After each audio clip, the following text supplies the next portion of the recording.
Добрый день, дорогие друзья! Это уроки истории с Тамарой Дельман. Сегодня будем говорить об Агате Кристи. Спасибо всем, благодаря кому мы можем записывать эту лекцию. Нашим дорогим спонсорам на YouTube и не менее дорогим патронам на Патреоне. И очень дорогим людям, которые поддерживают нас на платформе Boosty. Пожалуйста, традиционная просьба. Не забудьте поставить лайк и сделать репост. Вы нам очень поможете.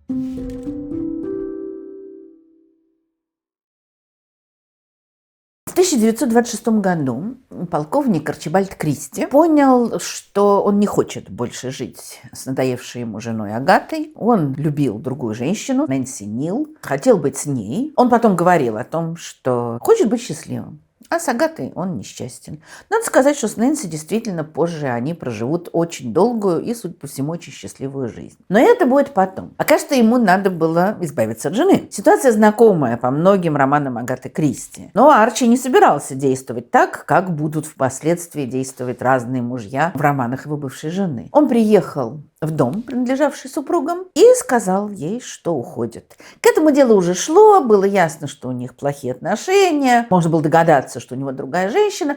Теперь он все назвал своими словами. Дело было в пятницу, он сказал, что он уезжает на уикенд к друзьям. Подробностей не было, но, в общем, тоже можно было догадаться, что там его ждет его возлюбленная. Так и было. И, судя по всему, потом стало ясно, что вот этот уикенд, он воспринимался Арчи и его друзьями как его освобождение от Агаты, ну и чуть ли не как обручение с Нэнси. Агата была совершенно убита, уничтожена, но ничего сделать не могла. Арчи уехал, начались странные вещи, которые, как-то более-менее восстановлены, и они показаны в огромном количестве исследований, художественной литературы, в фильмах. Примерно мы понимаем следующее. Она оставила свою маленькую дочку, которая спала уже. В доме была прислуга, но не более того. У Агаты Кристи была секретарь, очень преданная женщина, но она в тот момент была в Лондоне. Но, очевидно, она предполагала, что это Карло скоро вернется. Оставила ей записку, села в машину и уехала. Она ездила где-то неподалеку от того места, где в гостях был ее муж. Мы не знаем, может быть, она хотела ворваться в этот дом, устроить скандал или вызвать его оттуда, умолять. Это непонятно, но она до туда не доехала. Она ездила по всяким странным местам, неподалеку с прудом, может быть, она хотела утопиться, неподалеку с каким обрывом, с которого, может быть, она хотела сброситься. Но ничего этого, слава богу, не произошло. Она оставила машину в какой-то момент, села в поезд и поехала в Лондон. Где-то по дороге она написала письмо брату своего мужа, с которым у нее были хорошие отношения, и написала, что едет в Йоркшир подлечить здоровье. Очевидно, хотя в этой истории нет на самом деле ничего очевидного, но можно предположить, что ее план был таков, если у нее вообще был план, что письмо придет только в понедельник, когда ее уже будут искать, получатель посмотрит, откроет письмо, позвонит Арчи, который будет к этому моменту уже сильно испуган, расскажет ему, Арчи примчится в Йоркшир, будет ее искать. Может быть, предполагалось счастливое воссоединение.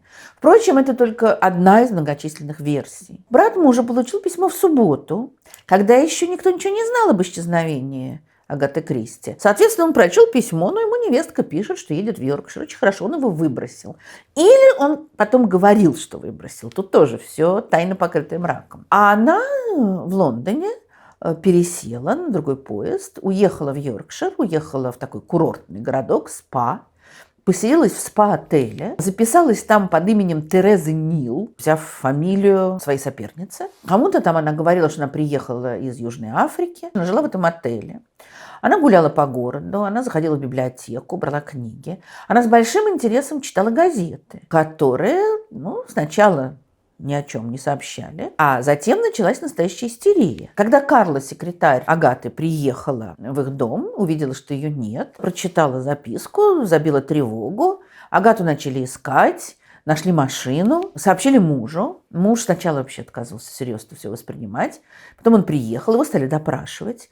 При этом всем понятно, что при исчезновении жены главный подозреваемый муж. А тут еще он был в сложном положении. Он совершенно не хотел затягивать в этот скандал свою возлюбленную. Ему надо было объяснить, куда он поехал, почему он поехал в гости без жены, почему он ее оставил. Слуги дали показания, что они слышали, что хозяева ссорились.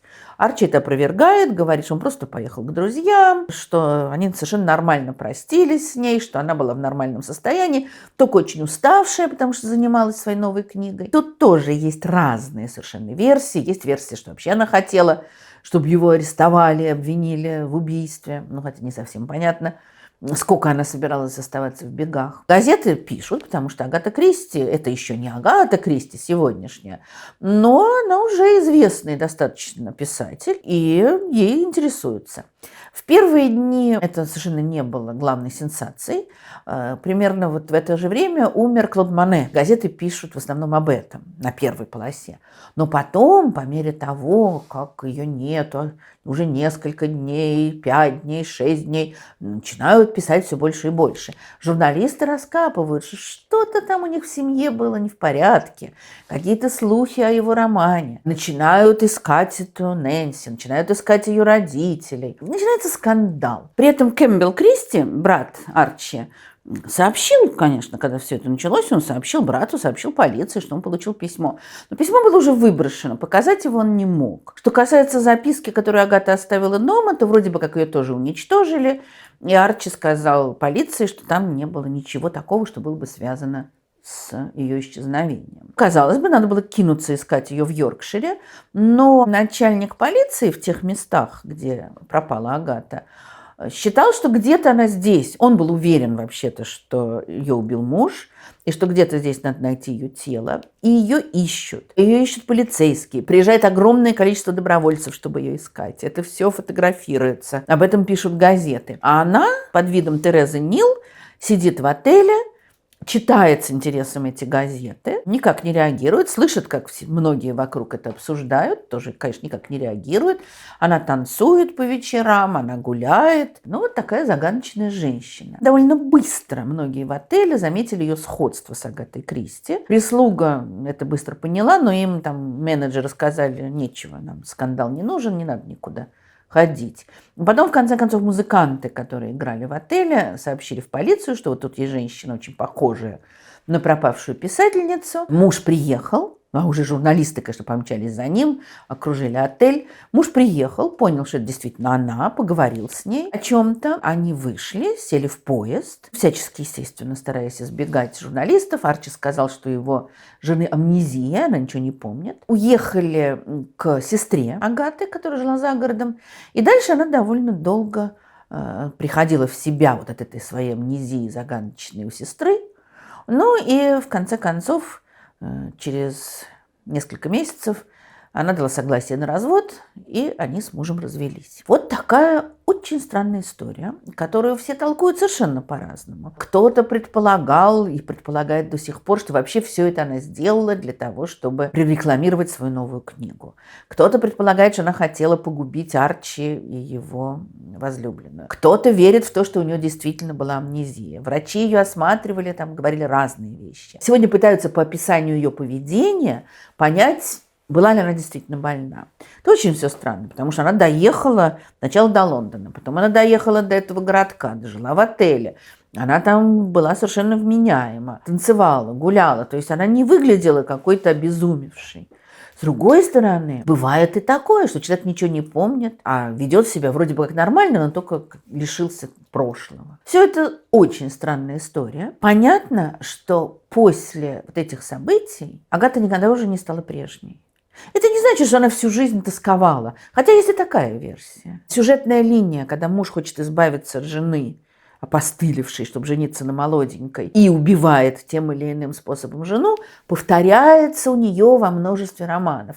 Это просто удобный ход, или она все время пыталась как-то вот переработать, пережить собственную травму потери мужа, или пыталась свести с ним счеты в своих книгах. Можно и так это толковать. Но, во всяком случае, мы знаем, например, что она никогда об этой истории ни с кем не говорила. Что люди, которые как-то упоминали эту историю при ней, и уж тем более пытались задавать ей прямые вопросы, все, они для нее больше не существовали. Она никогда их больше не звала в гости, она никогда с ними не общалась. Это была какая-то такая болевая зона, куда она никого не пускала. Она вообще была человек закрытый. Но вот сюда никого. Была такая, уже, к сожалению, покойная, замечательная совершенно писательница, автор восхитительных детективов, которую звали П.Д. Джеймс. Она написала историю детективных романов, и она написала об этой истории следующее. Я не думаю, что Агата когда-нибудь сумела пережить произошедшее. Ей нравилось писать книги, в которых сначала происходит полный распад нормальной жизни, а в конце восстанавливается порядок. Имеется в виду, конечно, то, что вот в 26-м году Агаты Кристи было полное ощущение, что ее жизнь рухнула.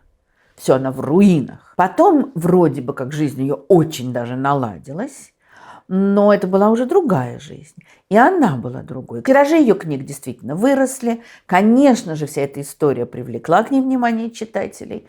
Но она бы, наверное, предпочла обойтись без этого. Понятно, что, скажем, она, как человек таких очень буржуазных, строгих нравов, она очень себя корила за то, что согласилась на развод. Практически не давала возможности дочери общаться с отцом. Отец вроде бы сначала как бы не очень хотел, потом он хотел общаться с ней, но любая попытка дочери Розалинды встретиться с отцом, пообщаться с отцом, вызывала у Агаты такую бурю эмоций, что та, в общем, свела общение к минимуму. У полковника Кристи был сын от второго брака с Терезой Нил, но Розалинда Кристи познакомилась с ним только на похоронах отца. То есть прошло много лет, а мать все еще просто не могла пережить даже мысль о том, что дочь пойдет с этим негодяем встречаться. Конечно, это было что-то очень-очень больное. Надо сказать такую странную вещь, что если мы говорим о личной жизни писательницы Агаты Миллер, которая стала Агатой Кристи, потом стала во втором браке миссис Мэллоуан, но, конечно, осталась для читателей Агатой Кристи, мне кажется, самое интересное, что происходило в ее жизни. Трагическая, тяжелая, загадочная история, до сих пор не разгаданная. То, что было до этого, и то, что было после, это, в общем, совершенно обыденная жизнь. Она любила путешествовать, это верно. Она много путешествовала по экзотическим странам. На Востоке она и встретила своего второго мужа. Со своим первым мужем она в 22-м году совершила очень большое путешествие по разным странам, входившим в Британское Содружество, потому что была идея проведения имперской выставки. И вот Арчи, который к этому моменту работал в Сити, он был приглашен как финансовый консультант. И они, в общем, бессмысленная такая совершенно была работа, ничего от него не требовавшая. Но зато они проехали по Африке, по Австралии, по Азии, много где побывали. Это было все увлекательно. Но, в общем, каких-то таких событий совершенно не происходило. Она родилась в 1890 году в счастливой семье, достаточно зажиточной, пока отец не спустил большую часть денег. Отец был американец, мать англичанка. Агата всегда вспоминала какую-то замечательную, счастливую, совершенно идеальную жизнь. Нам всем свойственно идеализировать свое детство. Может быть, не все так было прекрасно, но, во всяком случае, для нее детство было таким чудесным, счастливым воспоминанием. Здесь были заложены многие интересные вещи. Например, мать почему-то считала, что Агата не должна ходить в школу. Старшая сестра ходила в школу, а Агата довольно долго нигде не училась. Вроде бы как предполагалось, что мать ее будет учить сама. То есть что-то такое ей она рассказывала. Мало того, когда девочка была маленькая, то мать считала, что ни в коем случае нельзя ее учить читать, что до какого-то возраста это вредно. А Агата сама научилась читать тайком от матери, и читала запоем в библиотеке домашней самые разные книги, но когда мать увидела, уже было поздно, разучить обратно уже было нельзя. Потом, немножко где-то она училась, но, в общем, это все было совершенно разрозненные попытки чему-то ее научить. Когда уже отец большую часть их денег потратил, они поехали во Францию, где жить было дешевле, и там она хорошо освоила французский, но хотя на разговорном уровне, то есть такого настоящего знания языка у нее не было. Собственно говоря, к этому сводилось ее образование. Тут надо понять такую вещь, что это конец XIX – начало XX века.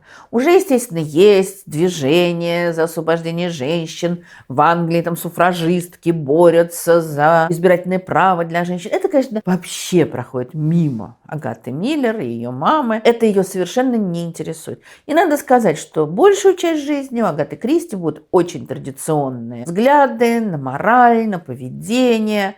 Вот уже где-то в 40-е годы ее дочь захотела стать фотомоделью. Мать ей запретила, потому что это какая-то непристойная работа. Она всегда считала, что карьерой должен заниматься мужчина. Это женщина, которая вот такую успешную сделала карьеру, столько денег заработала. Это все, конечно, было заложено вот в ее таком спокойном буржуазном детстве. Это первое, что она оттуда вынесла. Другая вещь – это обожание совершеннейшей матери. И, в общем, даже в какой-то мере зависимость от нее, такая духовная. При этом сама мать в детстве перенесла большую травму, потому что ее отдали на воспитание богатой тетушки.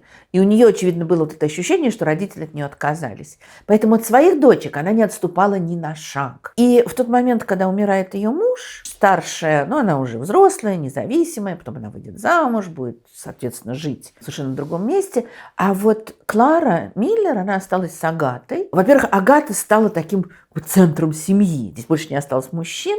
Мать была сначала в ужасающем состоянии, и дочь, совсем молоденькая, ее как-то поддерживала. У матери с дочерью были невероятной интенсивности чувства друг к другу. Позже Розалинда вспоминала, она говорила, что моя бабушка была очень опасной женщиной. Моя мать никогда не считала, что она не права. То есть вот что говорила мать Агаты, та все воспринимала как совершенно правильное. И это, конечно, сильно на нее повлияло. Мы сейчас еще посмотрим, как. Другая вещь тоже важная – это то, что у нее склонность, скажем так, к творчеству. Это в таких буржуазных викторианских семьях поощрялось, но до определенного уровня.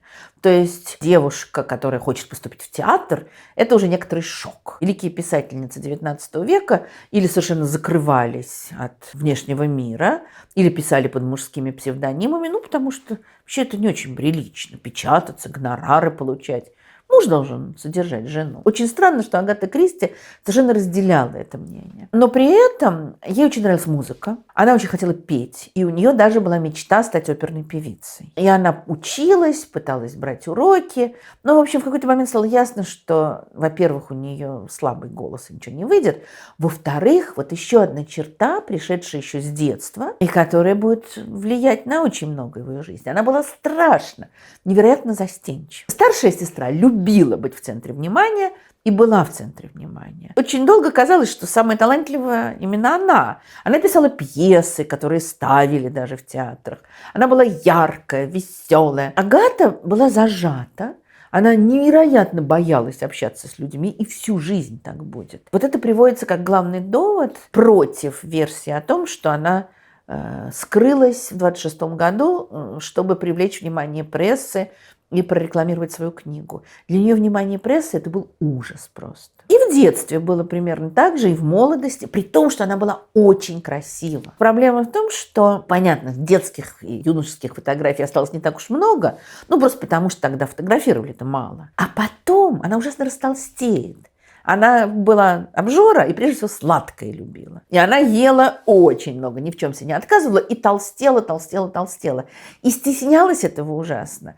И не давала себя фотографировать, поэтому очень мало осталось ее фотографий уже зрелого и тем более старого возраста. И для нее вот это воспоминание, что она была прям какой-то нимфой чудесной, легкой, стройной, дивной красоты, это был, ну, наверное, в какой-то мере предмет гордости, а еще предмет трагических размышлений. Может быть, поэтому муж от нее ушел, что она уже теряла это первое обаяние молодости. Такая замечательная вещь, то есть когда уже девочка повзрослела, стала девушкой, ее надо было вывести в свет. Миллеров не было достаточно денег, чтобы возить ее на балы, в Лондон, покупать модные платья. А это необходимо, потому что как она еще себе жениха найдет? А если не найдет жениха, как она вообще жить будет? И поэтому мать придумала такой бюджетный вариант. Они поехали в путешествие в Египет. В Египте в этот момент, естественно, огромное количество англичан. Египет – это английская колония, здесь офицеры. Ну, в общем, здесь и общество светское, здесь можно найти жениха. И вот они первый сезон, так сказать, светский Агаты Кристи, они проводят в отеле в Каире. И она ужасно зажата тоже. Она боится, при том, что она хороша собой, как я уже сказала, за ней ухаживают. Был один офицер, который пригласил ее на танец. И пока они танцевали, он пытался вести светскую беседу. А ничего не получалось, она ничего не могла сказать. И когда он привел ее на место, то он сказал матери: а вот вы бы ее научили говорить. Почему ее учите-то? Она не могла, она там зажималась. И это будет тоже важная ее черта в течение всей ее жизни. Одновременно с этим она, конечно, впитала очень многие представления своего круга. И вот о роли женщины, и о положении мужчины в семье, о том, кто должен зарабатывать. Идут очень острые и нерешенные до конца споры, была ли она антисемиткой. В ее книгах достаточно часто появляются какие-нибудь еврейские доктора, еще кто-то. И о них такие уничижительные высказывания других героев. Вот насколько это были мысли героев, или же Агата их разделяла, тут не совсем понятно. В какой-то момент ее американский литературный агент передал просьбу, что нельзя ли поменьше вот евреев не изображать карикатурно или какими-то связанными с преступниками. Она очень удивилась. Но ощущение такое, что она не была какой-то продуманной идеологической антисемиткой, но она впитала тоже представление своего круга. Мне, конечно, евреи ей не слишком нравились. Другая вещь, которую, наверное, тоже можно объяснить воспитанием, средой, традициями, а можно и ее собственными особенностями. Она была очень холодна к своей дочери. Даже в детстве как-то мало с ней общалась. Вот она уехала в это путешествие с первым мужем по подготовке имперской выставки, когда дочка была совсем маленькая. Она сомневалась, ехать с мужем, не ехать. И очень характерно, ведь мать сказала: конечно, ехать. Жена должна быть с мужем. А вот сестра, старшая Мадж, говорила ей: наш брат, у них еще брат был третьим, он себя плохо чувствует, он болеет, он в тяжелом состоянии, ты должна остаться ради него. Мысль о том, что у тебя 3-летний ребенок, и можно остаться с ним, никому даже не приходит в голову. Они путешествуют, она пишет очень веселенькие письма. В основном девочка была со своей тетей. И потом вспоминала, что моя тетя была намного веселее, намного интереснее, чем моя мама. Но при этом вот там мать себя плохо чувствовала. И Агата пишет матери: если я нужна тебе дома, скажи, я сразу вернусь. Она не пишет: если я нужна Розалинде. И вот эта холодность оставалась, в общем, довольно долго. Да, в общем, всю жизнь практически. Очевидно, как-то вот, может быть, Агата считала, что существование дочери подорвало их брак, что до этого они были довольны жизнью. Потом она ее отдавала в разные закрытые школы, и они общались только на каникулах. И приезжала она навещать ее нечасто. Когда она стала очень много путешествовать, то часто вот эта вот Карла, секретарь матери, писала дочке, где сейчас находится ее мама, и пыталась как-то в своих письмах вот эту ситуацию смягчить. И, в общем, отношения были непростые. Как одна биограф Агаты Кристи резонно пишет, что у нее были невероятно интенсивные душевные отношения с матерью и с первым мужем. И в этой ситуации еще на дочь ее просто не хватало. Ну, может быть, это, конечно, особенности, такие традиции викторианского воспитания, где дети children should be seen, not heard. Дети должны быть видны, но не слышны. Особенно вообще вмешиваться в их воспитание не надо. На то есть гувернантки, есть учителя и так далее. Может быть, это была ее какая-то общая холодность, которая, конечно, в ней была. Ну и, наконец, еще одна вещь, которая идет с детства, и очень важная вещь, это то, что ей нравилось писать. Это, опять же, вот так же, как и музицирование, это казалось вполне нормальным для светской девушки. Но, конечно же, не делать это своей профессией, не зарабатывать прости господи, журналистикой, а вот написать какое-нибудь стихотворение, можно даже написать пьесу для развлечения более-менее. Даже если ее поставят, но все равно это не главное в жизни женщины. Главное, конечно, семья. Агата Кристи с детства пыталась писать. Она выдумывала какие-то истории, она что-то записывала, какие-то пьесочки придумывала. Но это делают многие дети. Когда они уже были с матерью в Каире, она написала роман, в котором, естественно, вывела все светское общество, которое было в том отеле, где они жили. И даже какие-то были попыточки это опубликовать. Ну, в общем, естественно, никакой ценности этот роман из себя не представлял. И она не воспринимала это, ну, по крайней мере, как говорила, что там на самом деле мы не знаем. Она это не воспринимала как какое-то важное дело. Конечно, куда более важное дело – это брак. Агата познакомилась с Арчибальдом Кристи, который вообще-то мечтал стать пилотом. Авиация только начиналась и, конечно, была очень опасным делом, но и очень модным. Какое-то время он действительно будет пилотом, а потом будет тоже связан с авиацией на войне, но в тыловых частях. Они поженились, хотя мать была недовольна. Можно сказать, что она предчувствовала уже. Но, скорее всего, конечно, она просто не хотела отпускать свою любимую дочку. Но кто знает, что будет на войне. Надо пользоваться моментом. Они женятся, но дальше он практически сразу уезжает во Францию. Они во время войны видятся очень мало.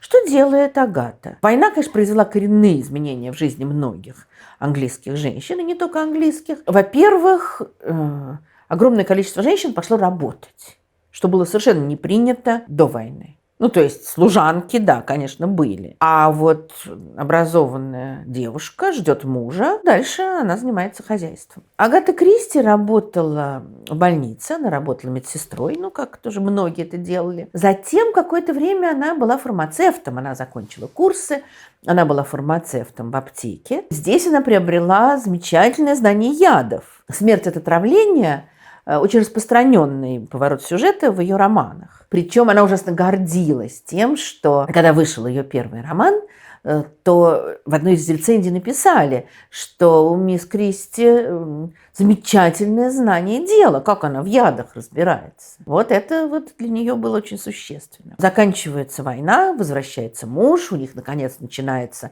нормальная семейная жизнь, а не какие-то там встречи время от времени, когда он приезжал в увольнение. У них рождается дочка, но к этому времени вот эта совершенно обычная молодая женщина, которая шла по проложенному пути. Образование так-сяк, музицировать, писать что-то, светское общество, танцы, кавалеры, прогулки. Ну вот какие-то такие вещи и, очевидно, ожидание мужа.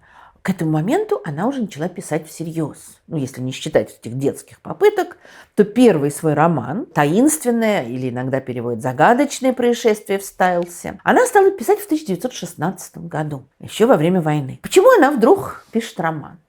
Как сама объясняла Агата Кристи, что она поспорила с сестрой, а у нее все время такое было соперничество с более яркой, более способной, более образованной Маргарет Кристи. Мадж писала пьесы, а я чем хуже. И они поспорили с сестрой, что она сможет написать роман. То есть вот написала на слабо. Пари заключили. Очень может быть. Хотя, вообще-то, то, как она быстро стала дальше писать другие романы, показывает, что, естественно, дело было не только в этом споре. Тем более, что заработала она копейки жалкие за этот первый роман, потому что ее первые издатели совершенно ее обманули. Но она начинает писать детективный роман. Она сначала писала от руки, потом перепечатывала на машинке, вот пока перепечатывала, направила. Потом мать ей говорит, тебе надо доделать его, сосредоточиться. Она уезжает в Дартмур, селится в отеле, и там вот она с утра пишет, пока у нее есть силы, потом гуляет. И пока она гуляла, она разыгрывала диалоги, говорила за всех героев, потом возвращалась вечером, после ужина буквально падала в постель без сил, утром снова писала. Вот так возникло это самое загадочное происшествие в Стайлсе. Но она могла выбрать роман о любви, она могла выбрать приключенческий роман.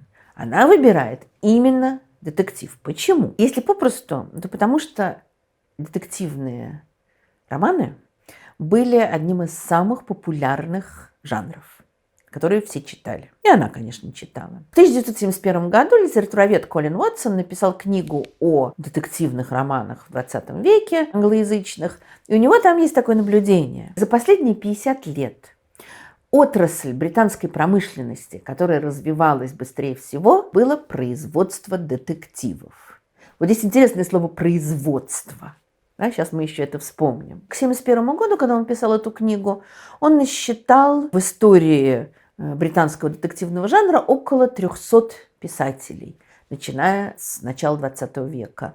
Причем примерно четверть были женщины. Англичане любили всегда увлекательную литературу, но если, скажем, в XIX веке это были очень популярны были готические романы и рассказы, рассказы о привидениях, о путешествиях. Ну, конечно, после Конан Дойля на первое место вырывается именно детектив. Спрос был так велик, что можно было писать, не обладая никакими особыми способностями. Читали практически любые детективы. Рэймонд Чандлер, американский автор детективов, совсем других, совсем не похожих на английские, он написал такой сборник странный, скомпонованный из эссе и рассказов. В этих своих эссе он рассуждает об особенностях детективного жанра и говорит о том, что многие замечали, писали, что, во-первых, это никто не считал настоящей высокой литературой. Никому не приходило в голову сравнивать вот эти вот бесконечно публиковавшиеся детективные рассказы или романы, ну, там,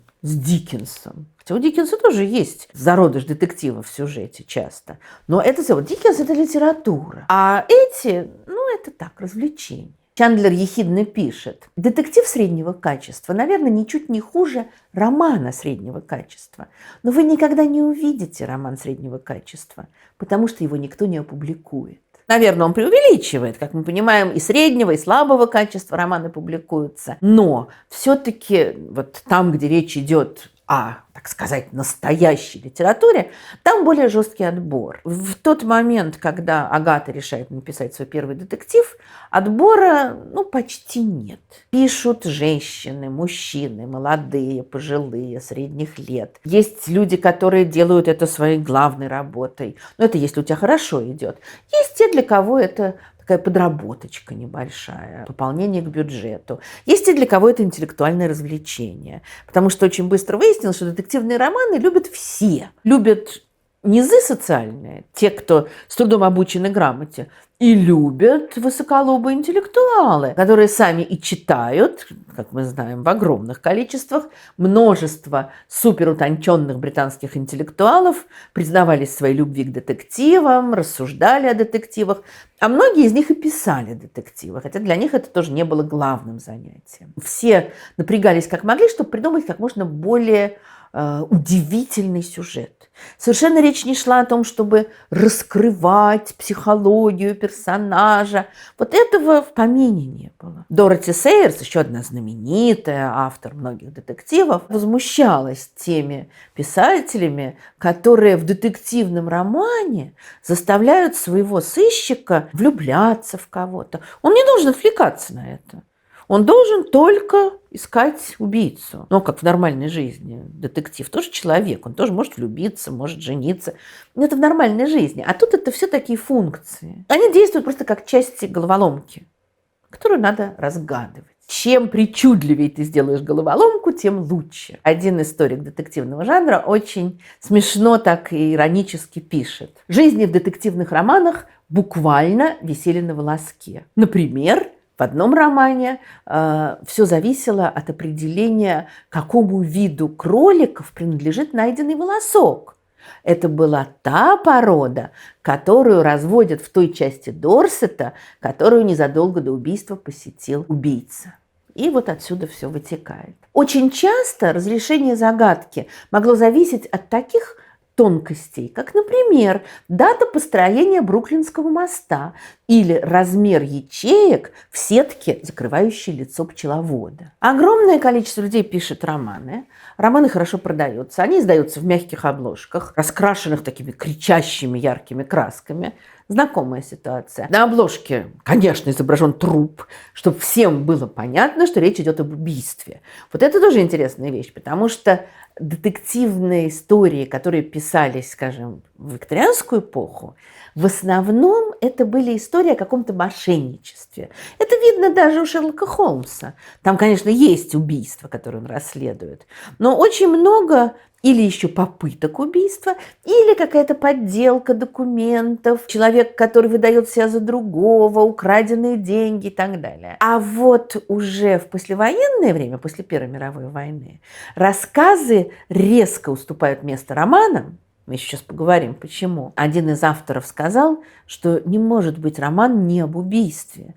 Если ты пишешь 300 страниц, то какое-нибудь мошенничество с ценными бумагами не будет удерживать внимание читателя, а убийство будет. Поэтому на обложке труп и на обложке орудие убийства. И совершенно не обязательно то самое, которое использовалось действительно в романе. Главное, чтобы привлекало внимание. Один из исследователей детективного жанра составил список тех кинжалов, которые действуют в романах. И он, конечно, производит впечатление. Среди кинжалов, которые использовали убийцы в детективах, были экземпляры из Италии, из Испании, из Корсики, из Франции, из Северной Африки, из Аравии, из Малайи, из Мексики, из Китая, из Монголии и даже из Древнего Египта. Встречались трехгранные кинжалы, стилеты, южноафриканские панго, малайские крисы, жертвенные ножи. В общем, дальше ехидно замечает автор, все, кроме старых, добрых шеффилдских ножей для резки мяса. Стоит отметить, что в реальной жизни это было любимое оружие английских убийц. Ну, кто же будет простым банальным кинжалом для мяса убивать? А вот малайский крис, это да, это звучит. Почему же так все любили читать детективы? Во-первых, вообще, мы уже говорили немножко об этом в лекции о Шерлоке Холмсе, вообще в конце XIX века люди в Англии начинают читать все больше. В 1870 году был принят закон об обязательном образовании. То есть новое поколение британцев, они практически все были грамотными. Ну, хоть как-то, то есть они могли читать. Но можешь читать и хочешь – это разные вещи. Увеличивалось количество людей, которые не занимались физическим трудом. То есть вырастал средний класс. А понятно, что если ты целый день вкалываешь на шахте, ну, можно, конечно, что-то почитать, но для этого нужна очень сильная мотивация. А вот если ты сидел в конторе, или если это женщина, которая вообще дома сидит, то у нее есть время почитать. И это тоже увеличивает спрос. В течение первой половины 20 века в английских городах идет бурное строительство. Огромное количество домов было построено по государственным программам. Еще большее количество было построено частными фирмами. Дом воспринимается как такое место, где ты отдыхаешь и развлекаешься. Но телевизора не было. А вот почитать дома – это очень хорошо. Другой вариант. Очень сильно средний класс осваивает пригороды. А из пригорода ты едешь на работу, и вот здесь как раз на поезде, потом позже уже в автобусе, тебе как раз хочется почитать. На любом английском вокзале можно увидеть магазинчик W.H. Smith. Там разные продаются мелочи для поездки и так далее, и в том числе книги. Вот в мягких обложках. И, конечно, это не философские труды. Это та книга, которую можно купить, почитать в дороге, а потом, может быть, даже выбросить. Или поехать на отдых, оставить там, ну, как до сих пор сейчас стоят целые полки часто в отелях книг, которые приехали отдыхающие, почитали, оставили. Это все начиналось как раз в начале 20 века. К 20-м годам используется уже очень много разных домашних приборов хозяйственных. Вот это очень хорошо показано в сериале «Аббатство Даунтон», когда у них холодильник появляется, миксер, фен, еще что-то.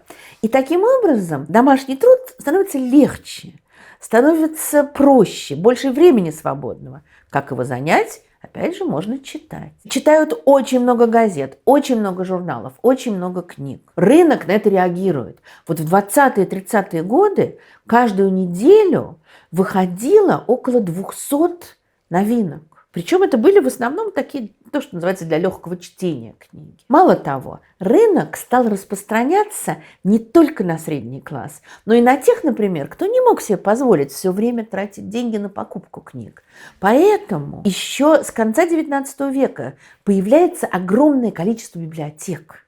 по всей Англии. Знаменитая аптека Boots, которая сейчас тоже есть в любом английском городе в большом количестве. И там, конечно, лекарства, а еще косметика, а еще аксессуары какие-то и так далее. Жена тогдашнего владельца придумала, что в Бутсе можно устроить библиотеку. Библиотеки эти помещались в глубине аптеки, соответственно, люди, которые шли за книгами, проходили через аптеку, может, вспоминали, ой, мне это нужно, и что-то еще тоже покупали. Была очень низкая цена подписки, специально, чтобы привлечь людей победнее. И тоже огромное количество людей пользовалось этими библиотеками. В одной из книг об истории детективов я обнаружила такую карикатуру вот того времени, 20-х, 30-х. Стоит автор, такой явный ученый, а издатель сидит перед ним и говорит: мне нравится ваша книга о водяных жуках, но нельзя ли как-нибудь сюда добавить детективный сюжет? Потому что детективный сюжет – это то, что все купят. Здесь следующий вопрос. Значит, люди читают все больше и больше. Читают для развлечения. Вот к 1939 году в библиотеках W.H. Smith, а у них тоже в магазинчиках появились библиотеки, те книги, которые прежде всего брали люди читать, они делились следующим образом. Примерно половина – это были книги о любви, четверть – это были книги о приключениях, путешествиях, и еще четверть – детективы. Почему именно эти три варианта? Любовь, путешествие, преступление. Потому что это все уводило от реальной жизни. В ту жизнь, где ты можешь подумать, что появится какой-то дивный красавец и осчастливит тебя. Или же где герои отправляются в суперэкзотические страны, и ты, может быть, тоже когда-нибудь там будешь. Или же история про то, как мир рушится, потому что совершено страшное убийство, потому что действует какой-то страшный преступник. А затем вот эта вот развалившаяся нормальность восстанавливается. И очень интересно, что Агата Кристи выбирает именно этот вариант. Она на самом деле в своей жизни будет пробовать разные варианты. Она будет писать, скажем так, триллеры. Она будет писать шпионские романы. Она будет писать пьесы, естественно. Англия, как без пьес. Она будет под псевдонимом Мэри Уэстманкотт писать, не будем называть это психологическими, конечно, романами, но какие-то такие жизненные коллизии описывать. Но, и, как мы понимаем, главное ее произведение, составившее ее славу, это романы детективные. Где-то к началу 20-х годов произошла интересная перемена, что рассказов будут писать все меньше. У Агаты Кристи будут детективные рассказы, будут сборники целые. Но золотой век британского детектива, 20-30-е годы, это век, когда появляется огромное количество романов. Такое объяснение я в одной книге прочитала, что вот люди продолжают ездить, скажем, из пригорода на работу. Средства транспорта улучшаются, эта дорога занимает все меньше времени. Поэтому в дороге проще почитать газетку или журнальчик. А вот дома, мой дом, моя крепость, да, я сел, расслабился и читаю длинный роман, который меня увлекает. За это сразу берется молодая Агата. Это, в общем, самонадеянно несколько с ее стороны. У нее получается очень увлекательная книга, в которой она действует, в общем, в рамках распространенных тогда представлений. Место, где происходит действие подавляющего большинства английских детективных романов, это, естественно, Англия. Это вроде бы всем знакомые места. Это какая-нибудь деревня, это поместье, может быть, дом аристократов. Все мы представляем себе, как это все происходит. Все ужинают, в этот момент в библиотеке дворецкий обнаруживает труп. На сцене такие всем более-менее знакомые персонажи, там капризная старуха, мягкий добрый викарий, суровый полковник, которым всем портит жизнь. И их надо вот только так переставлять. И дальше что-то такое происходит, что-то удивительное, что-то страшное. Но в этом мире не страшно. Страшно настолько, чтобы, ой, вот у тебя так дух захватило. Не настолько, чтобы разорвать тебе сердце. Это не психологическая драма. Это не какие-то ужасающие истории из жизни английской деревни. И уж, конечно, не ужасающие истории из жизни бедняков английских. В романах Золотого века, включая романы Агаты Кристи, нету практически ничего из того, что вообще-то по-настоящему волновало людей. Что такое Англия после Первой мировой войны? Это, конечно, огромное количество погибших людей. Это калеки, вернувшиеся с искалеченным телом и искореженной психикой. Очень большие социальные проблемы. Это расслоение в обществе. Огромная напряженная политическая борьба. Бесконечные забастовки. Безработные, бедняки. Будет мощная забастовка в 1926 году, когда вообще пол Англии встанет. Не говоря уж о международных отношениях, о фашизме в Италии, о зарождающемся нацизме в Германии. Но если посмотреть эти романы, там этого нет. «Загадочное пришествие в Стайлсе» написано в 1916 году. Это время страшных, жутких битв на Западном фронте Первой мировой войны.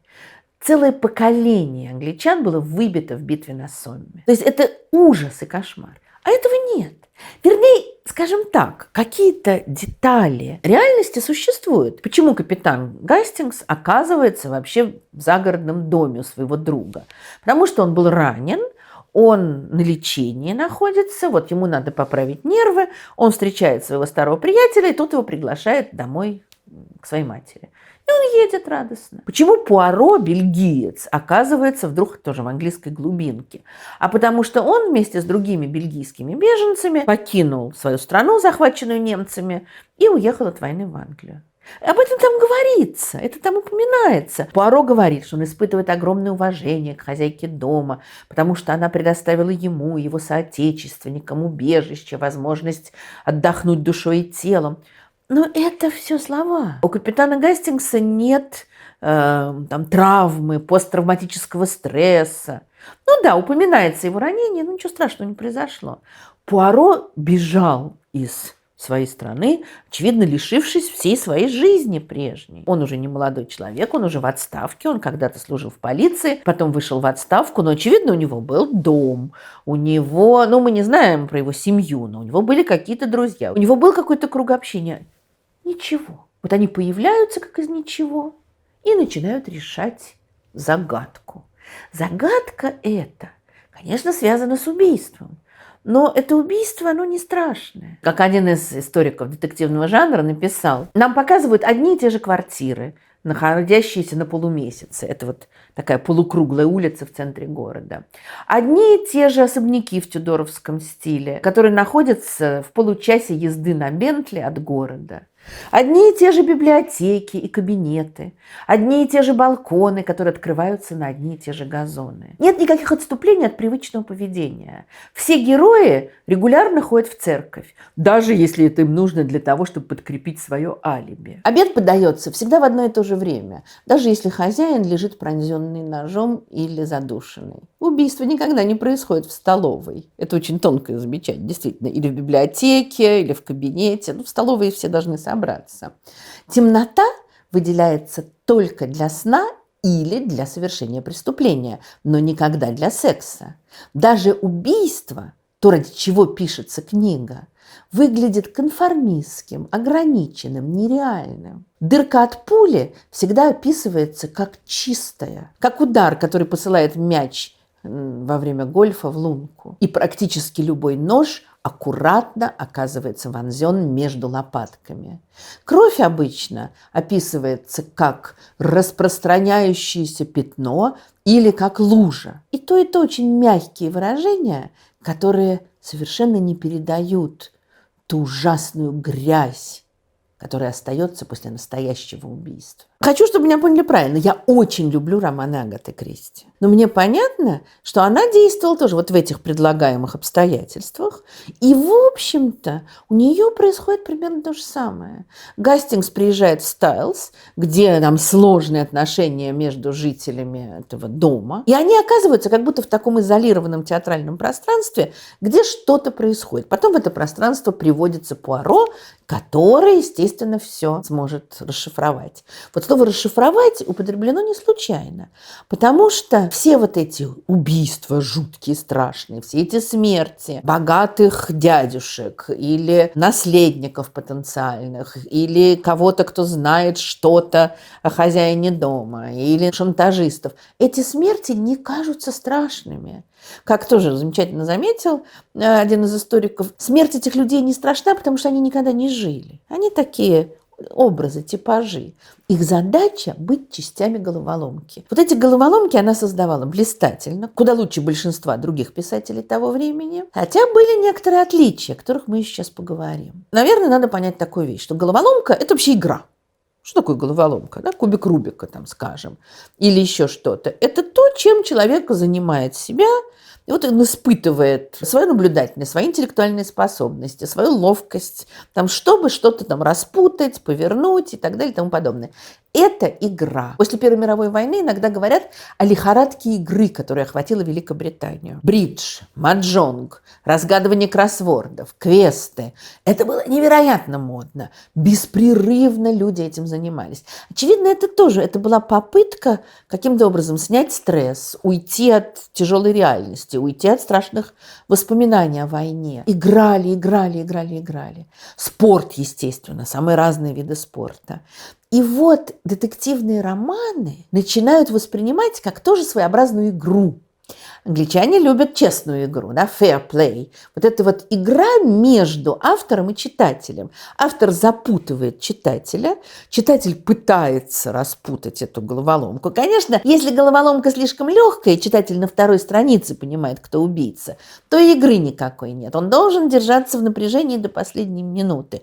И это будет вот fair play, это будет настоящая честная игра, которая доставляет читателю удовольствие. Очень характерная вещь, что все авторы детективов, и даже те, кто, может быть, сами не писали детективы, но их читали, они все время формулировали правила, по которым должны развиваться детективные романы. Вот это почему-то для всех было ужасно важно. Хотя, собственно говоря, кто эти правила будет навязывать, кто будет следить за их соблюдением? Никто. Но они для себя формулировали. В 1930 году, когда Агата Кристи была уже знаменитой писательницей, несколько литераторов, включая ее тоже, создали такое литературное объединение Detection Club, детективный клуб, который, собственно, существует до сегодняшнего дня. Сегодня он уже далеко не так важен. А в тот момент туда входили лучшие, наиболее блистательные детективы, которые собирались, обсуждали проблемы очередного романа, делились своими соображениями. И это было очень престижно все. Они придумали ритуал для вступления в клуб. С одной стороны, конечно, ироничный и, можно сказать, что пародирующий многие какие-то страшные тексты. А с другой стороны, все было построено так, чтобы напряжение нарастало, как в их романах. Гас свет, выходили люди, одетые в странные мантии, там, в капюшонах и так далее, и так далее. Дальше между кандидатом на вступление в клуб и председательствующим происходил следующий диалог. Председательствующий спрашивает: обещаете ли вы, что ваши сыщики будут правильно расследовать предложенные им преступления, используя те способности, которыми вы решите их наделить, и не обращаясь к помощи божественного откровения, женской интуиции, дальше там мамбо-джамбо, джиггери-покери, то есть каких-то глупостей бессмысленных, совпадений или Божьей воли. Вот это замечательное перечисление. Значит, откровение, божественная воля, интуиция – это все за пределами головоломки. Головоломка разумом решается, и авторы должны действовать таким же образом. Кандидат: я обещаю, клянетесь ли вы никогда не скрывать от читателей все важнейшие улики? Клянусь. Это казалось очень важным. Читатель должен знать то же самое, что знает детектив. Клянетесь ли вы соблюдать умеренность при использовании гангстеров, заговоров, лучей смерти, привидений, гипноза, люков, китайцев, суперпреступников и лунатиков, и навсегда отказаться от использования загадочных ядов, неизвестных науке? Клянусь. Клянетесь ли вы уважать королевский английский, то есть такой литературный, хороший английский? Клянусь. Вы избираетесь членом детективного клуба. А если вы не сдержите свои обещания, то пусть другие писатели украдут ваши сюжеты. Пусть издатели будут обманывать вас при подписании контрактов. Пусть совершенно неизвестные вам люди будут подавать на вас в суд за клевету. Пусть страницы ваших книг будут покрыты опечатками. И пусть продажи ваших книг будут постоянно падать. Аминь. И вот здесь мы сталкиваемся с интересной вещью. Кто-то назвал Агату Кристи великой разрушительницей правил. То есть, с одной стороны, она в своей обычной жизни живет по правилам, аккуратным, старательным, буржуазным правилам. С другой стороны, она тоже конструирует вот эти загадки в воображаемом мире, где нет войн, нет безработицы, нет голодающих, где действуют какие-то стереотипные персонажи, переходящие из одного романа в другой. Это все есть. Но она всегда совершает какой-то вот еще шажок вперед. Божественное откровение или там воля Божья у нее не действует действительно.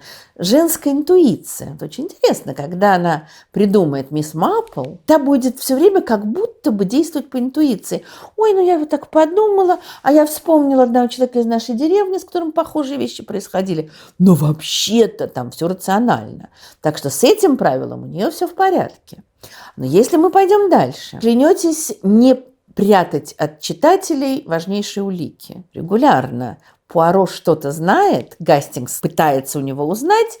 Тут говорит, да неужели вы не понимаете, друг мой? Тут говорит, не понимаю. Но Пуаро ему не объясняет, и нам не объясняет. Или он получает письмо с какими-то данными, которые он запросил в Лондоне, и он нам не сообщает, пока не придет пора разоблачить преступника. То есть здесь вот с этими уликами по-разному у нее бывает. Пока Пуаро распутывает историю убийства в Восточном экспрессе, никому из нас неизвестно, кто такая Дейзи Армстронг.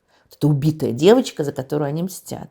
А вот когда уже идет разоблачение, тут-то все и выясняется. Правила, которые вырабатывали другие люди, повторяют примерно то же самое, что должен быть хороший язык. Ну, она старалась писать хорошим языком. Не должны быть какие-то странные, непонятные приборы использоваться. Это у нее бывает, что разные механизмы, и даже и переодевания. Здесь она спокойно отступает. Не должно быть влюбленности сыщика? Да, с этим, конечно. Ни Пуаро, ни мисс Марпл, они никакого отношения не имеют ни в прошлом, ни в настоящем к любви. Где-то, когда-то там Пуаро гуляет с какой-то дамой, но, в общем, он совершенно асексуален. И уж тем более старая дева мисс Марпл. Они беспрерывно занимались тем, что писали. Один написал 10 заповедей для детективного романа. Их там оказалось целых 20. Все время они вот что должно быть, что не должно быть.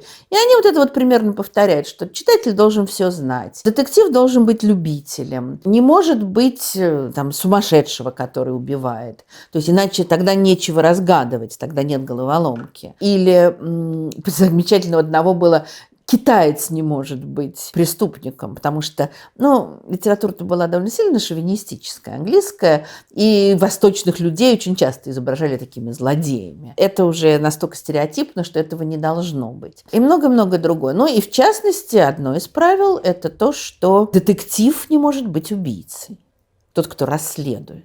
И полицейский не может быть убийцей. Прошу прощения, сейчас будет спойлер. Мы знаем, что в одном из самых знаменитых произведений Агаты Кристи, ее пьесе «Мышеловка», которая уже столько лет без перерыва идет в Лондоне все снова и снова, снова и снова, убийцей оказывается полицейский. Или человек, выдающийся за полицейского.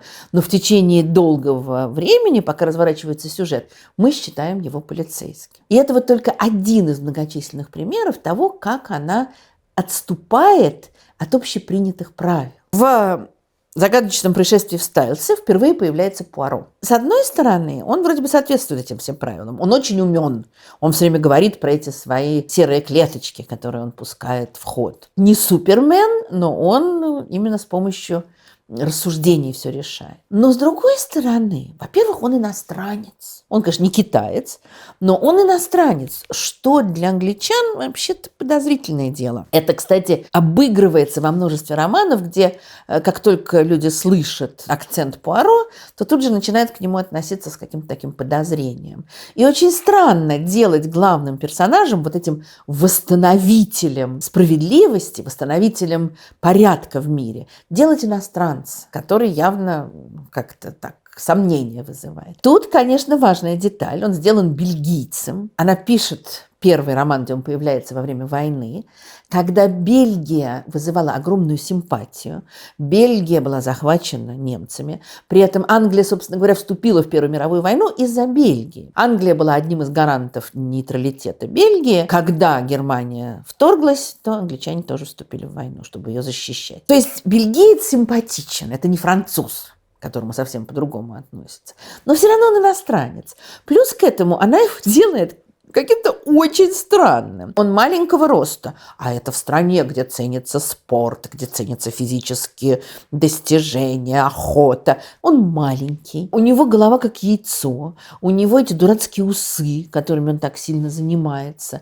Он очень странно одевается, что тоже для англичан, конечно, существенно. То есть, вообще-то, он выглядит так, чтобы он вызывал смех. И мы читаем и как бы немножечко действительно улыбаемся над этими его усами, над этими его туфлями, совершенно неуместными в сельской местности, еще. Может быть, именно поэтому он и не вызвал у читателя отторжения. Ну, иностранец, да, можно так хмыкнуть. А дальше выясняется, как он здорово все делает. Как тоже написал один из исследователей, что Пуаро – это воплощение всего иностранного. Такой какой-то стереотип. Странный, заносчивый, очень гордый иностранец. Может быть, именно этим он был интересен. Мало того, он маленького росточка, а зовут его Эркюль, то есть Геркулес. Это такой замечательный контраст. Надо сказать, что до Агаты Кристи была другая женщина, которая начала писать романы, они будут издаваться в течение всех 20-30-х годов, где герои будут звать Эркюль Попо. И Агата Кристи это, конечно, знала.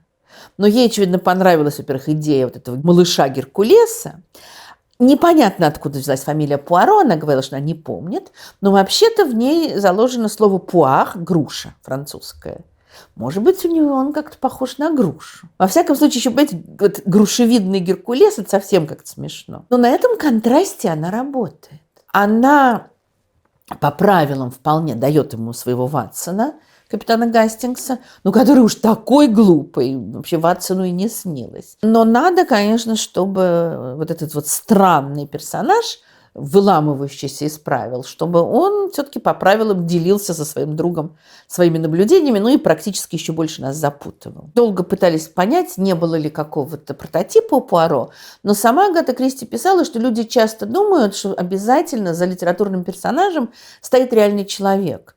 Но это не так. Очень трудно себе представить такого реального человека, как Пуаро. Даже как Холмс трудно. Но у Холмса действительно были прототипы, о чем мы тоже говорили в лекции о Холмсе. Ну вот, люди с сильным дедуктивным мышлением. Представить реального Пуаро невозможно. Агата говорила, что вот во время войны она видела бельгийских беженцев, она искала разные варианты, она думала, что, может быть, ученого сделать, может быть, школьника сделать. Потом выбрала Пуаро. Потом он ей очень надоел, как мы знаем. Она поняла, что надо было его сделать помоложе. Она не ожидала, что он в таком количестве романов у нее будет. И то есть, если бы время в ее романах текло, как в реальном мире, то к концу жизни Пуаро было бы уже больше 100 лет. Но, естественно, там все развивается по-другому. Далеко не единственная ситуация, в которой Агата Кристи ведет себя неожиданно. В «Смерти в облаках» убийца переодевается, хотя это считается неправильным вот по всем этим правилам. Однако он надевает куртку стюарда, и таким образом никто его не замечает. В «Вечеринке в Хэллоуин» убивают ребенка, что считалось слишком шокирующим. Вот это уже как бы выходит из правил игры. Убийство ребенка даже в этой странной конструкции, оно как-то так, ой, страшно, а ей не страшно. У нее, конечно, была такая эмоциональная дистанция между тем, что она писала, и тем, что она чувствовала. Она действует вот как ей хочется. Самое большое нарушение правил произошло, когда вышла книга «Убийство Роджера Экройда». Я думаю, что большинство тех, кто меня слушает, или читали эту книгу, или смотрели одну из экранизаций, например, замечательную экранизацию с Маковецким. Сейчас будут спойлеры, без этого уже тут не обойтись. Один из важнейших принципов заключался в том, во всех этих правилах, которые вырабатывали разные люди, что убийца должен появиться достаточно быстро в книге, не на предпоследней странице. То есть он должен быть все время у нас перед глазами. Мы, естественно, не подозреваем о том, что он убийца, но потом как-то это раскрывается. И вот он не должен быть суперзлодеем, он не должен быть сумасшедшим, он не должен быть китайцем, он не должен быть детективом, расследующим преступления. То есть это все как бы понятно. Агата много раз играла вот с этими ситуациями, в которых она запутывала читателя, и получалась совершенно невозможная ситуация. В «Загадочном происшествии в Стайлсе» есть человек, которого настолько все подозревают, что читатель уверен, что так просто меня не поймать. Он, конечно, не может быть убийцей, потому что, прям вот это вот на поверхности. А это как с украденным письмом. Письмо лежит на поверхности, его никто не видит. А потом оказывается, что да, вот этот вот мерзкий, гнусный, которого все подозревали, он действительно убийца.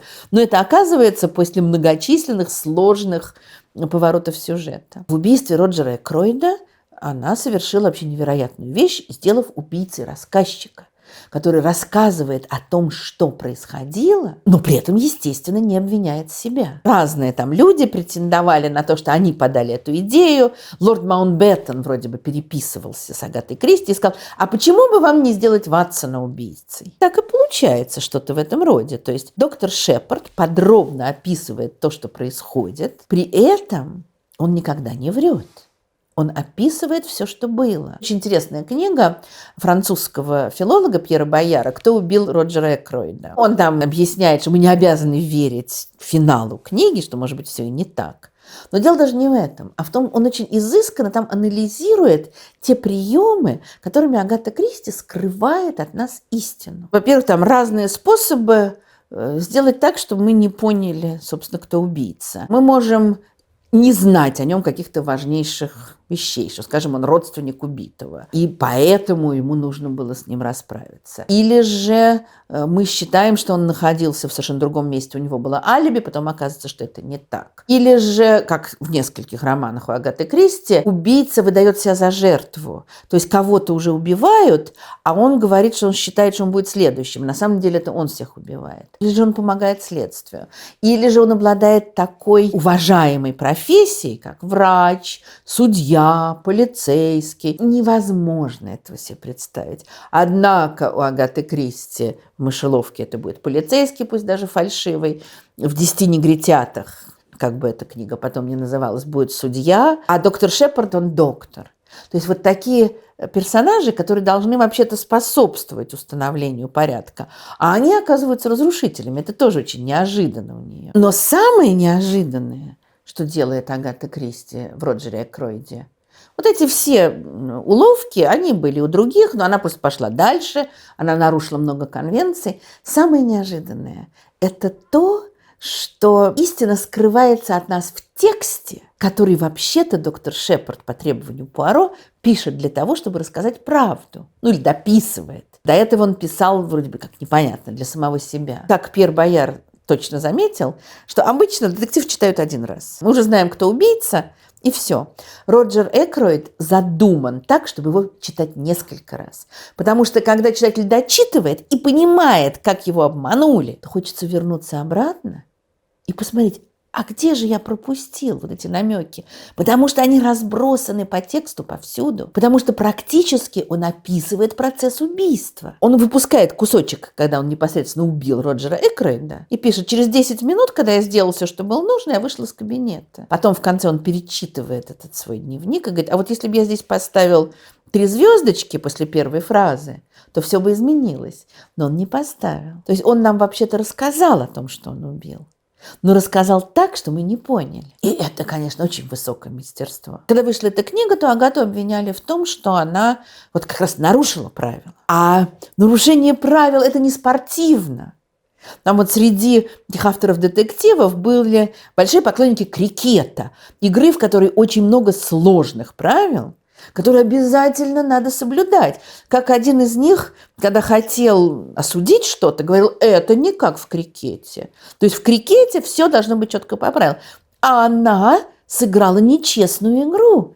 с читателями. И многие были этим возмущены. Но сколько бы они ни возмущались, убийство Роджера Экройда, конечно, стало супербестселлером. Все восхищались, все читали, все поражались. И продолжают, в общем-то, поражаться, потому что это замечательная книга. Она очень интересна, и там есть такие какие-то подходики. Вот когда Пуаро оставляет Шепарду возможность покончить с собой, там во многом эта книга неожиданна. Ассоциация авторов детективов британская признала убийство Роджера Экройда лучшим детективом в мире. Не берусь судить, я не читала все детективы в мире, но то, что это один из лучших, наверное, это безусловно так. И одно из величайших достижений Агаты Кристи. Но она продолжает постоянно искать. Она ищет разных героев. У нее появляется такая веселая молодая парочка Томми и Тупенс. Она себе придумывает другую личность, Мэри Вестмакот, и пишет от ее имени. И только в конце 40-х выяснится, что это романы пишет Агата Кристи. Они совершенно другие. Они очень автобиографичны. И там, кстати, какие-то болезненные даже вещи написаны о том, как героине, скажем, дочка мешает работать и многое другое. Они куда более искренние, может быть, поэтому они куда менее интересные, чем все эти холодноватые, но невероятно увлекательные головоломки. И, наконец, в 1930 году, когда выходит «Убийство в доме викария», появляется мисс Джейн Марпл. Надо сказать, что женщин-детективов в английской литературе было довольно много. Очень многие женщины были авторы. Вот, как я уже сказала, около четверти, как считается, авторов это женщины. И очень часто в романах, иногда написанных женщинами, иногда мужчинами, еще с середины XIX века появились женщины, которые вели расследование. И это давало авторам очень много возможностей. Потому что женщина, естественно, не полицейский, она сама по себе. Она во все сует свой нос. Это такое, значит, женское любопытство характерное.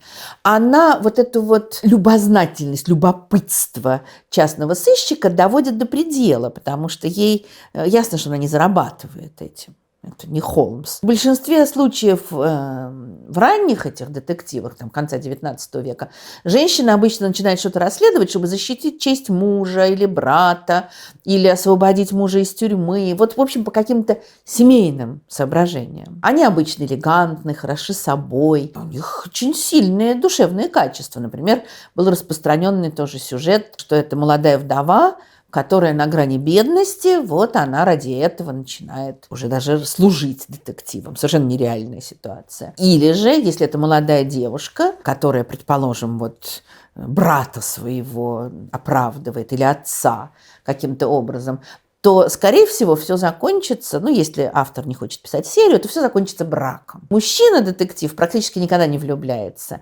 А вот эти первые женщины, которые вели расследование, тоже как один историк написал, что окончание их карьеры не приводило их к Рихенбахскому водопаду, месту, где Холмс как бы погиб, сражаясь с профессором Мориарти, а приводило их к алтарю. Ну, естественно, когда уже она замуж выходит, не будет же она заниматься таким делом, это понятно. Но при этом очень часто как раз подчеркивались женские черты, вот то, против чего потом детективный клуб будет возражать. «Ой, это мне подсказывает интуиция», говорит героиня во множестве ситуаций. И, естественно, ее интуиция оказывается верной. Это вот вы, мужчины, рассуждаете, там улики, а мне сердце мое говорит. В 1918 году на службе в Скотланд-Ярде впервые появились женщины, но их в основном использовали как таких уличных полисменов, полисвумен. Если там какая-нибудь женщина падала в обморок, они должны были ей помочь, вот что-нибудь в этом роде. Конечно, их коллеги-мужчины смотрели на них с большим презрением. И, в общем-то, судя по более поздним детективам, вот, скажем, это моя любимая Пиди Джеймс, которая много работала сама со Скотланд-Ярдом как эксперт, до сих пор женщина в Скотланд-Ярде – это что-то странное. А на страницах книг, вот чем ближе ко времени Агаты Кристи, тем большего достигают женщины, какие-то потрясающие дела открывают, потрясающие подвиги совершают. А вот когда уже раскрыто убийство, тут можно упасть в обморок или упасть в объятия какого-нибудь своего помощника и так далее. Но Агата Кристи идет по другому пути, по которому потом много кто тоже пойдет. Значит, она берет старую деву, пожилую даму, седую, постоянно вяжущую, живущую в маленькой деревушке, из которой она вроде бы почти никогда не выходит. А если выходит, то сразу разрешает какое-то дело об убийстве. Это уже такая интересная вещь. Вот ей нужно создать какое-то такое напряжение в романе. Когда маленький Геркулесик, смешной, иностранец, плохо говорящий по-английски, вдруг оказывается действительно гигантом мысли, это удивительный поворот. Здесь абсолютно тихая, спокойная, так мещански, скажем, настроенная бабулька. И отсюда вот этот невероятный контраст. И контраст даже не в том, что, естественно, полицейские сначала ей не верят, не понимают, что эта тетенька от них хочет, ну, а потом уже слушают ее, разинув рот. Но дело не в этом. Это контраст между каким-то абсолютным спокойствием, которое она воплощает, вот эти вот чаи с подружками, посещение дома викария, какая-то такая размеренная жизнь этой деревушки. И тот ужас, который в этой же деревушке происходит. С одной стороны, это все вроде бы подается в таком шутливом виде. Вот в «Убийстве в доме викария» там говорят, что нет лучшего детектива в Англии, чем старая дева неопределенного возраста, у которой полно времени, она очень любопытна, и она во все сует свой нос. Еще в «Убийстве Роджера Экройда» была сестра доктора Шепарда, которая все знала о том, что происходит в деревне. Это такой прообраз мисс Марпл. Дело даже не в том, что «ой, какая вот старушка, она ничего не может», а потом раз-раз она, оказывается, все может. Конан Дойль еще сказал, что самые ужасающие вещи могут происходить не только в каких-нибудь притонах в Сохо, но и на деревенской лужайке. Пуаро, он пришелец, он со стороны. Он приезжает куда-то в гости, или он где-то живет, значит, якобы выйдя в отставку, или он отдыхает в каком-нибудь отеле. И там что-то происходит, он оказывается рядом, и начинается. А мисс Марпл, она живет в своем таком уютном мирке, и вдруг в этом мирке начинают появляться чудища, какие-то страшные убийцы, шантажисты, какие-то жуткие вещи.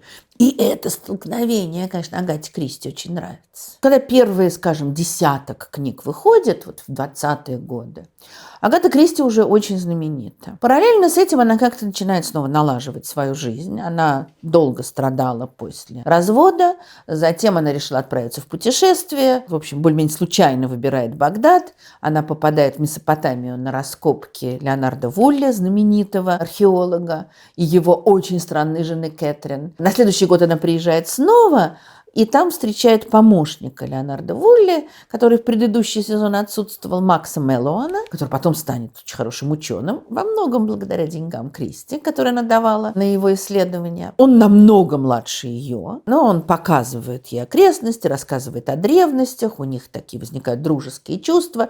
Тут Агата узнает, что ее дочь тяжело больна, она срочно уезжает в Европу, Макс ее сопровождает, ну просто что кто-то должен ее сопроводить. У них такие близкие дружеские отношения, когда затем, приехав к ней домой, он вдруг неожиданно делает ей предложение. Ну, во всяком случае, так она рассказала в своих воспоминаниях. Что там было на самом деле, сказать очень трудно.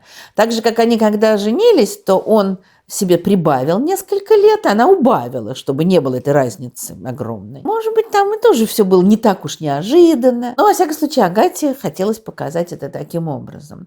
И дальше, в течение многих лет, у них будет счастливая семья. Есть версия, что по-настоящему-то она любила первого мужа, а здесь такое спокойствие без особой страсти, хотя у них есть очень эротичные письма в их переписке. У нее получается такое некоторое раздвоение. То есть, с одной стороны, она миссис Мэллоуан, она такая вот добропорядочная дама, подчиняющая себя мужу, ездящая на его раскопки, помогающая ему там, описывающая находки. То есть, вот полностью погруженная в дела своего мужа. А потом она там же рядом с раскопом вытаскивает свою пишущую машинку и начинает строчить свой очередной роман. И вот это продолжается все время. Конечно, разница между ними будет увеличиваться. Ну, просто ощущение этой разницы будет увеличиваться по мере того, как она будет стареть, толстеть. И, конечно, под конец это уже будет вызывать такое удивление. Хотя у них всегда были очень хорошие отношения. Там есть вопросы, не было ли у него романа в последние годы ее жизни. Через некоторое время после ее смерти он женился снова. Во всяком случае, они сумели построить такую хорошую, устойчивую семью, скажем так. Даже когда во время войны его отправили, ну как и многих востоковедов его отправили на Ближний Восток, в Египет с какими-то военными заданиями, и несколько лет они не виделись. Но у них сохранялись всегда очень хорошие близкие отношения. Дальше ее жизнь вот идет по такой, накатанной плоскости. Вот она замужем, она путешествует со своим мужем, она ездит с ним на раскопки. Ей вообще очень нравится путешествовать. Растет ее дочь, с которой все очень непросто, конечно. И у меня вообще есть вопросы, как складывались отношения у этой дочери с мужем мамы, потому что там тоже какие-то есть письма, вызывающие некоторые сомнения. Но не знаю, не было ли там, если не роман, конечно, не было, но не было ли там каких-то чувств, по крайней мере, подавленных. Дальше она выходит замуж, рожает ребенка, муж ее погибает на войне, и при этом Агата, с одной стороны, помогает дочери, но с другой стороны, у них там много было трений, конфликтов, проблем. Потом она выходит замуж снова. То есть жизнь такая семейная, жизнь продолжается. К концу 30-х годов, к началу Второй мировой войны, Агата Кристи невероятно популярна. Она зарабатывает очень много денег. Тут, конечно, много говорится всегда и пишется о том, как она совершенно запуталась с налогами в Соединенных Штатах, а ее очень много издавали в США, но очень долго она не могла получить доступа к этим деньгам, потому что там были проблемы с налогами. И как она ужасно жаловалась. Но она не бедствовала. У нее было хобби, она покупала дома, и довольно много их купила. Она себе создала восхитительный дом, а еще другой дом купила специально для Макса, вот потому что ему больше нравился другой дом. То есть это была жизнь очень богатой, очень известной женщины, про которую при этом мы ничего не знаем практически. То есть вот эти все факты, в каком году она поехала на раскопки, в каком году они поженились, в каком году то, это мы знаем. Она была настолько закрыта, она настолько хотела спрятаться в своей частной жизни, что нам про нее очень мало известно. Есть воспоминания разных ее подружек или там дочерей подружек, которые, скажем, по-разному трактуют вот эти события 26-го года. И говорят, что она мне рассказала вот это, она моей маме рассказала то. Никто не знает, что там было на самом деле. Она не любила фотографироваться, она не любила давать интервью. Для нее мучением было прийти на премьеру своей пьесы, но она писала, писала и писала. После Второй мировой войны, конечно, она в сложном положении, потому что вот этот вот золотой век детектива ушел в прошлое. Когда вся Европа лежит в руинах, писать дальше про то, как полковник такой-то в доме у леди такой-то вдруг схватился за сердце, упал на ковер, а Дворецкий сказал то-то. Что-то это все труднее с каждым годом. И, конечно, в общем, под конец она пишет, все равно все покупают. Но пишет она похуже уже. Но она уже настолько известна, она живет за счет прежних своих достижений. В 50-е годы ее издатели придумывают замечательный лозунг «Christie for Christmas». И они от нее требуют, чтобы она к каждому Рождеству писала новый роман. И, естественно, все этого ждут. Это прекрасная пиар-находка. Все знают, что вот к Рождеству когда что-то она выпустит. И она должна снова и снова вот эти вот все ходы. Муж, который хочет избавиться от жены, яд, подсыпанный в чай, измененные идентичности. Иногда это доходит до какого-то тоже совершенно безумия. Но она продолжает писать. В конце 40-х и в 50-е годы ее все больше и больше экранизируют. И вот тут начинается новый виток ее славы. Потому что все эти многочисленные фильмы, сериалы, которые как вот шли с 40-х годов и вплоть до Пуаро с Давидом Суше и до Мисс Марпл, они будут идти, и все их будут смотреть. Тут уже происходит какое-то совершенно безумие. Там, скажем, ей пишут письмо. Вы второй по значению автор в истории всего рода человеческого. И только Шекспир, которого, к сожалению, я очень мало читала, хотя, конечно, мне следовало читать его больше, только Шекспир лучше, чем вы. В 90-е годы, то есть прошло уже 1,5 десятилетия после смерти Агаты Кристи, когда она уже давно возведена в ранг суперклассика, когда ее книги переиздаются, когда бесконечное количество экранизаций, уже по определению обреченных, если не на суперуспех, как «Убийство в Восточном экспрессе» Сидни Люмета, то, по крайней мере, на хорошие кассовые сборы. И вот в 90-е начинается такая волна критики Агаты Кристи задним числом. Там разные журналисты, писатели, было целое ток-шоу, на котором мы об этом говорили.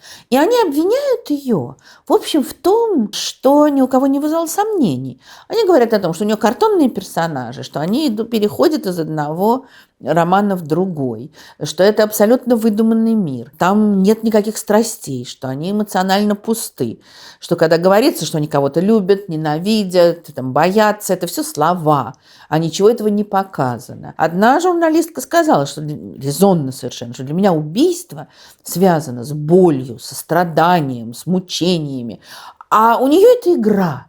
Это меня это раздражает. По сути дела, они не сказали ничего нового. Это всем было понятно. Еще когда детективный клуб формулировал свои правила, было ясно, что это как игра, вот как крикет. Честная игра, которая предлагается читателю. Головоломка, реши ее. Не можешь? Ну, посмотри, как Пуаро ее решит. 90-е – это уже прошло время, уже очень далеко вот эти все поместья. Да, они и в 20-е, и в 30-е не были такими, какие они у нее описаны. Но тогда еще можно было предполагать, что это как-то где-то что-то такое существует. В 90-е это уже абсолютно ушедший мир. И абсолютно понятно, почему эти люди нападали на ее творчество. Но не менее понятно и то, почему ее читали, читают, и думаю, что мы и дальше будем ее читать. Наверное, именно потому, что она создала красивый, элегантный, интересный, совершенно искусственный мир. Один литературовед написал, что Кристи-ленд, страна Кристи, существует по совершенно своим правилам. И тут не о чем говорить. И эти правила можно принять или можно не принять. Если мы их принимаем, то мы попадаем в это какое-то зачарованное пространство, где нас все время балуют вот такими загадками. При этом наши нервы напрягаются, но не слишком. Потому что действительно там ничего по-настоящему страшного не происходит, несмотря на то, что кровь течет рекой. Мне кажется очень интересным то, что сейчас делает Кеннет Брана, который экранизировал уже 3-й роман Агаты Кристи. «Убийство в Восточном экспрессе», «Смерть на Ниле» и «Вечеринка в Хэллоуин», которую он назвал «Призраками в Венеции». И с каждой следующей экранизацией он все больше отходит от текста. И от этого зачарованного мира Агаты Кристи не остается вообще ничего. И я знаю больших поклонников творчества леди Агаты, которые были просто возмущены тем, что они видели. И можно понять, потому что там «Восточный экспресс» Сидни Люмета, который довольно аккуратно воспроизводит ситуацию в мире Агаты Кристи. Ну, я думаю, что про сюжет «Восточного экспресса» можно говорить, не боясь спойлеров, но на всякий случай предупреждаю. И в финале, когда все эти люди, ехавшие в «Восточном экспрессе», которые, во-первых, каждый из них пережил ужасную трагедию, связанную с убийством Дейзи Армстронг, а во-вторых, они вообще-то только что убили человека. Но вот Пуаро их простил, и вот они уже чокаются шампанским и радуются, и такое какое-то настроение светской вечеринки, как будто они вообще никого не убивали и не мстили там за своих родных, близких. Ура, выпьем!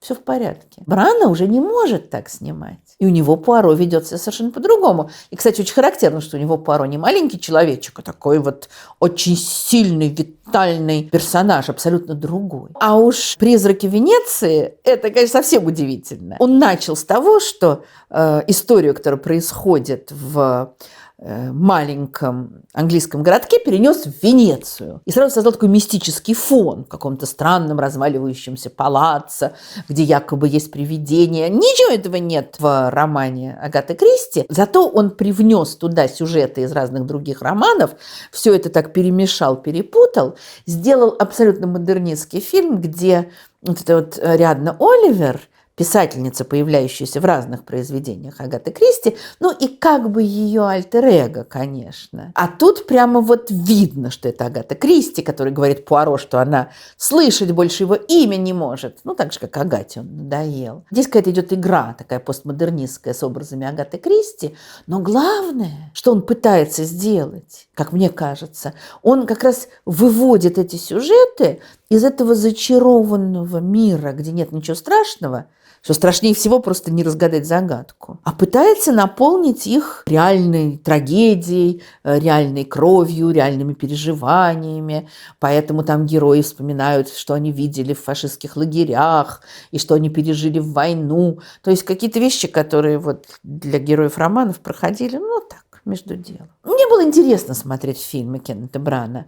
Я не знаю, что будет дальше. И у меня ощущение, что это первая попытка перевести наше восприятие Агаты Кристи в какую-то другую плоскость. И, наверное, будут еще такие попытки. Конечно, все равно приятно смотреть, когда общество собирается в гостиной, дворецкий подает чай. В этом остается своя привлекательность. Но думаю, что нас ожидают какие-то совсем другие экранизации, совершенно по-другому воспринимающие давно знакомые тексты. Не удивлюсь, если появится ситуация, в которой Пуаро будет мерзким, отвратительным манипулятором, а мисс Марпл какой-нибудь ужасной теткой. Ну, это я так от балды говорю. Но могут быть самые неожиданные вещи. Просто эти тексты уже настолько укоренились в нашей культуре, что с ними уже можно начинать играть. И это будет какая-то совершенно другая игра, не та, что у Агаты. И что касается вот этой спокойной буржуазной жизни Агаты Кристи, от детства к замужеству, к рождению ребенка, развод,